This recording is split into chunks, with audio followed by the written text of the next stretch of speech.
wind, a relentless predator, howled across the frozen tundra, its icy fangs tearing at the tattered animal hides that served as meager protection for the small clan.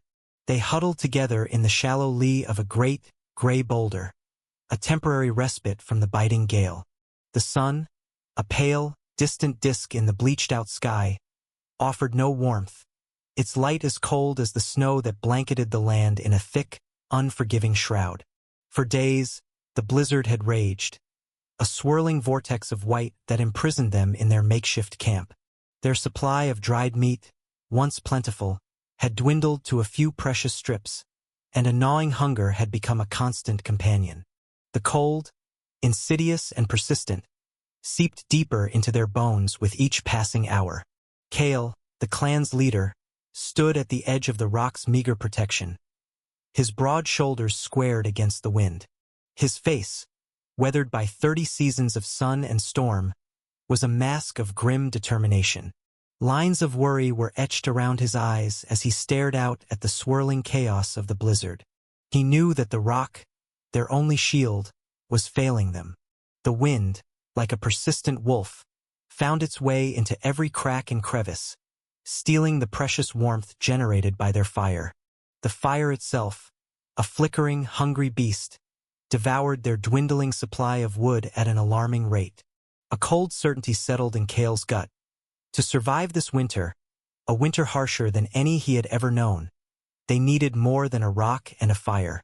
They needed a true shelter, a fortress against the frigid embrace of the wild. He turned his gaze back to his people, a small band of souls clinging to life on the edge of a frozen world. There was Alara, his mate, her face pale with cold but her dark eyes filled with a quiet, unyielding strength. There was Bor, the Old One, the keeper of their stories, his body frail but his mind a sharp, clear repository of the wisdom of their ancestors. There were the young hunters, a pack of lean, hardy men, their usual boisterous energy dimmed by the gnawing emptiness in their bellies. And there were the children, small bundles of fur and fear, their whimpers a constant, heart-wrenching reminder of the fragility of their existence. The wind will be the end of us if we stay here. Kale's voice was a low growl, a rumble of sound almost lost in the keening of the storm. We must build a new shelter, one that will turn the wind and hold the warmth of the fire. A murmur of agreement rippled through the small group. The same thought had been a silent, chilling presence in all their minds, but it was Kale who had given it voice, who had transformed their shared fear into a fragile seed of hope. "But what will we build with?" asked Turok, a young hunter whose courage on the hunt was matched only by his pragmatism. His voice, laced with doubt, was a stark reminder of their grim reality. The ground is frozen as hard as stone, and the only trees are skeletal fingers clawing at a sky that has forsaken us. Kale's gaze swept over the bleak, white landscape. Turok's words were true. The task before them seemed insurmountable, a fool's errand in a world determined to crush them. But Kale was not a man to be easily broken.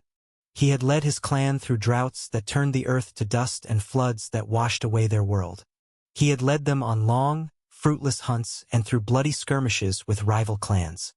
He would not let this winter, this monstrous white beast, be the one to defeat them.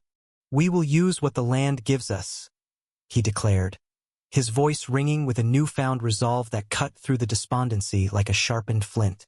"We will use the bones of the great beasts, the hides of the animals we have hunted, and the few stubborn trees that still stand against the wind."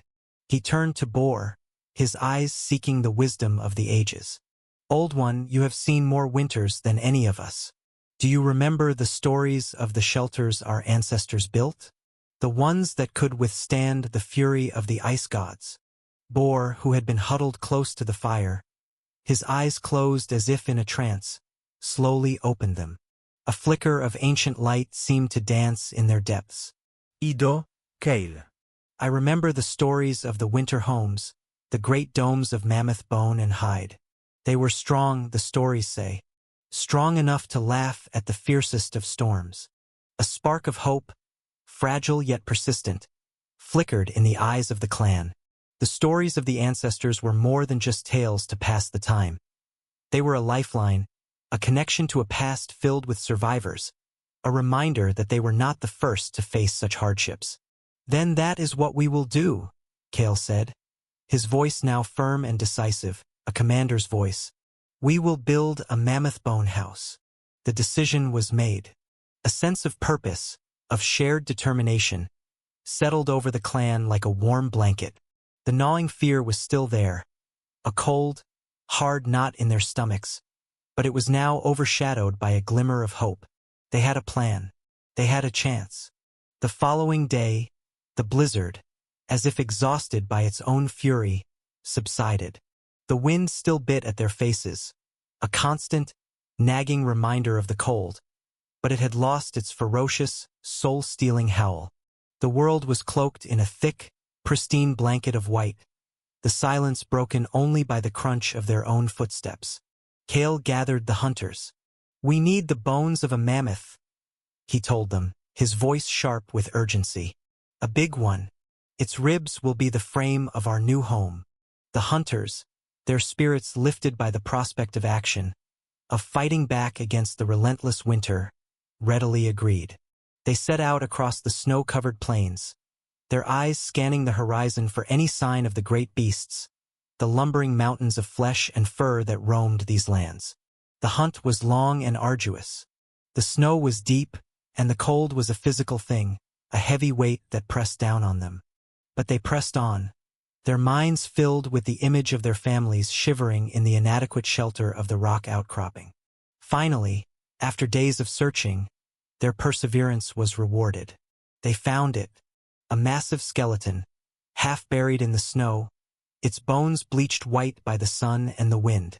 It was a mammoth, one of the giants that had once shaken the earth with their tread. Its size was awe-inspiring, its great, curved ribs rising from the snow like the arches of a forgotten cathedral. A whoop of triumph erupted from the hunters. They had found the foundation of their new home.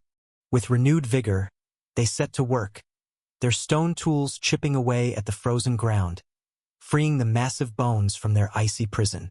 It was back-breaking work, their muscles straining, their breath coming in ragged white plumes. While the hunters toiled, Ilara and the other women of the clan were not idle. They gathered what little wood they could find, their hands raw and bleeding from the cold. They scraped and cleaned the animal hides they had, preparing them to be stretched over the bone frame. The children, too young to help with the heavy labor, were tasked with a crucial job, gathering dry grass and moss to be used as insulation, to fill the gaps and keep the warmth in. Slowly, painstakingly, the pieces of their new home began to come together. The massive mammoth ribs were arranged in a circle, their ends buried deep in the frozen ground. The smaller bones were used to create a latticework between the ribs, a web of strength and support. The hides were stretched over the frame, stitched together with sinew and held in place by heavy stones. It was a slow, laborious process, a battle against time and the elements. There were moments of frustration and despair. A sudden gust of wind would tear at the hides, threatening to undo their hard work. A section of the frame would collapse, sending a shower of snow and bone fragments onto the workers below. But they persevered, their spirits buoyed by their shared goal, by the image of a warm, safe home. As the shelter took shape, something else was being built as well.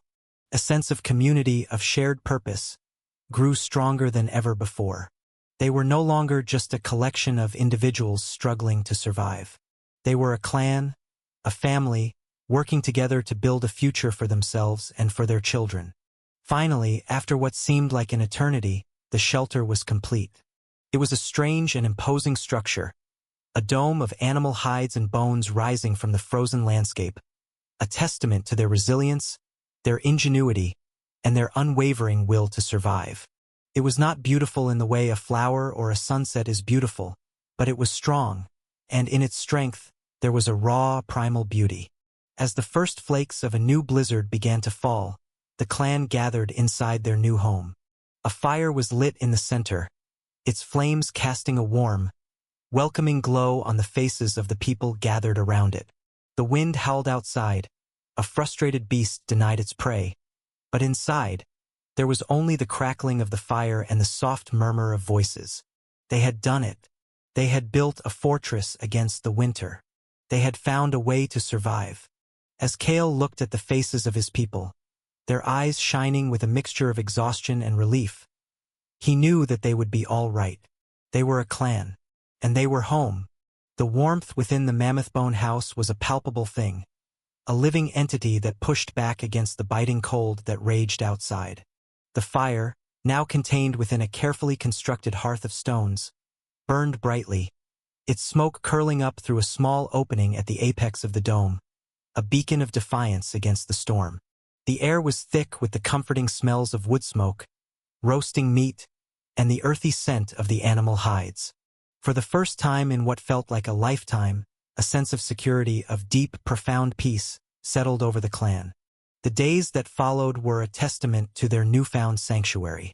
The hunters, no longer forced to brave the relentless blizzards, could now venture out in the brief lulls between storms, their hunts more successful than they had been in months. They brought back deer and wild boar, their carcasses a welcome sight, a promise of full bellies and renewed strength. The women, their hands no longer numb with cold, were able to work the hides with greater skill and precision, creating warmer clothes and sturdier footwear. The children, their laughter now echoing through the spacious interior of the shelter, had room to play and to learn the skills they would need to survive in this harsh, beautiful world. But the shelter was more than just a physical refuge. It was also a crucible in which their social bonds were forged anew, tempered in the fires of shared hardship and triumph. The long hours spent together, the shared work, the shared meals, all served to strengthen the ties that bound them together. They were no longer just a collection of individuals bound by blood and necessity, but a true community, a family united by their shared struggle and their shared victory. It was during these long winter nights, as they sat around the fire, their bellies full and their bodies warm, that the stories of the ancestors came to life. Bor, his voice no longer a frail whisper but a strong, clear narrative, would recount the tales of their people, of their epic migrations across vast, forgotten landscapes, of their heroic hunts of giant beasts, of their fierce battles with rival clans, and of their reverence for the spirits of the land and the sky. The children would listen with wide-eyed wonder, their imaginations fired by the tales of heroic deeds and mythical creatures. The adults, too, would listen, their own struggles and triumphs reflected in the stories of those who had come before them. The stories were a bridge to the past, a guide for the present, and a promise for the future. The shelter also became a place of innovation, a laboratory for survival. Kale, his mind always searching for ways to improve their lives, experimented with new techniques and materials. He discovered that by packing snow around the base of the shelter, they could create an extra layer of insulation, making it even warmer inside.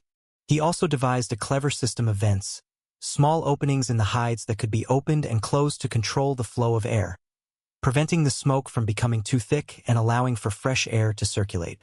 Alara, too, found new ways to use her skills. She discovered that by chewing on certain types of leaves, she could create a natural dye, a vibrant red that she used to decorate the inside of the shelter with patterns and symbols.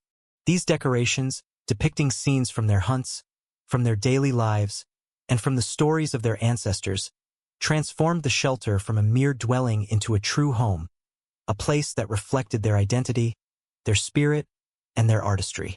As the winter wore on, the clan not only survived, but they thrived.